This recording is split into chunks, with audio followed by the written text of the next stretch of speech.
پہاڑی زبان میں اپڈیٹ سنیے۔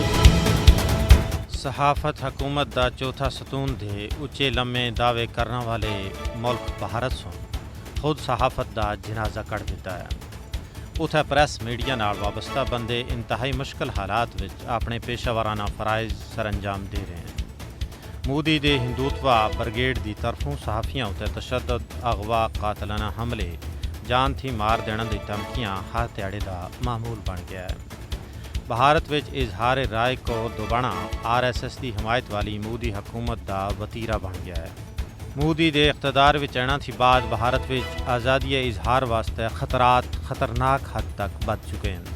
مودی دے ہندوستان وچ سنسرشپ دی نویں شکلاں وجود وچ آ رہی ہیں۔ اگرچہ بھارتی آئین بھی بظاہر آزادی اظہار دی ضمانت دیندا ہے، لیکن حقیقت وچ اتھے یہ جرم بن گیا ہے۔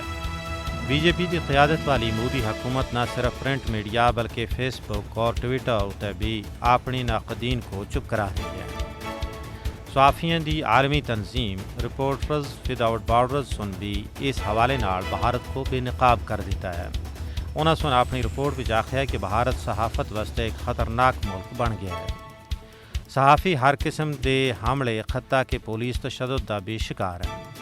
BJP حکومت بھارت وچ اختلاف رائے کو خاموش کرنا واسطے سخت قوانین دا استعمال کر رہی ہے۔ حکومت دے مکروہ کرتوتاں تھی پردہ چینا والے صحافیاں دے خلاف جھوٹے کیس بنا کے انہاں کو غدار وطن دا لیبل لایا جلدا ہے اور انہاں کو قید و بند دی سہولتاں دیتی جا رہی ہیں۔ یہی صورتحال بھارت دے زیر تسلط جموں کشمیر وچ بھی ہے۔ اتھے بھی صحافیاں کو ہراساں کرنا، تشدد کرنا، جھوٹے کیس بنانا، قاتلانہ حملے کرنا، اخبارات دے دفاتر اتے چھاپے مارنا آر تیاڑے دا معمول ہے۔